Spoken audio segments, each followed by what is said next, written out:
At the Ukrainian National Museum on Chicago's west side, the pictures and artifacts on display bring the turmoil in Ukraine closer to home.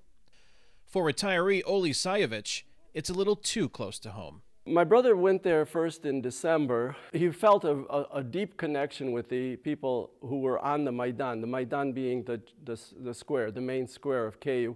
His brother is George Sayevich, a former reporter for the Voice of America. On a second visit to Kiev in February, George Sayevich was attacked during the deadly crackdown on protests. The first hint to Oli that his brother survived was this footage and interview with George in the hospital, broadcast around the world. And I just got clubbed all over. Just talked to my brother today. He's sore. He just got out of the hospital on Monday. While the news about his brother is a positive development, the Russian incursion into Crimea in the wake of the protests has created new concerns for the Sayevich family.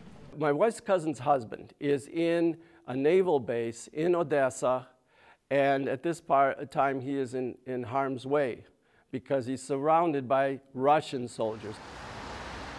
Almost anywhere you go in Chicago's Ukrainian village, there are blue and yellow flags flying in a show of solidarity with the home country. This is a community founded on faith, displayed by the iconic onion-shaped domes that dot the skyline.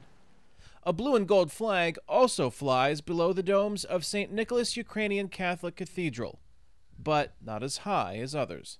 It's a meaning that we are praying for those 100 people who lost their life for the freedom and salvation for Ukraine. And this will be for 40 days. Now. Father Bogdan Nalesnik is the director of St. Nicholas.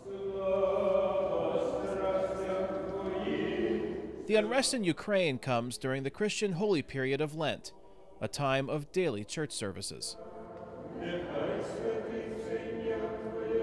As Father Nalesnik leads his congregation in prayer and reflection, he admits his thoughts are sometimes with his family, still living in Western Ukraine.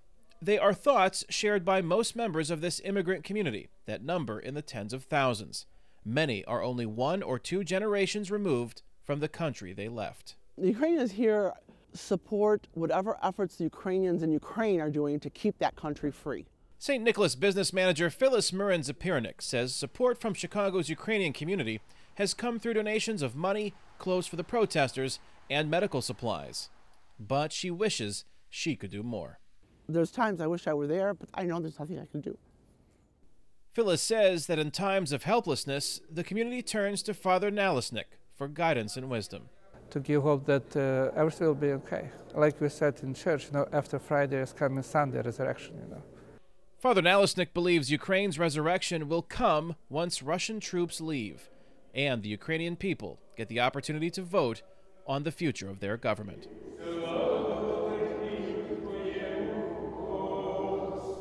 Kane, Farabaugh, VOA News, Chicago, Illinois.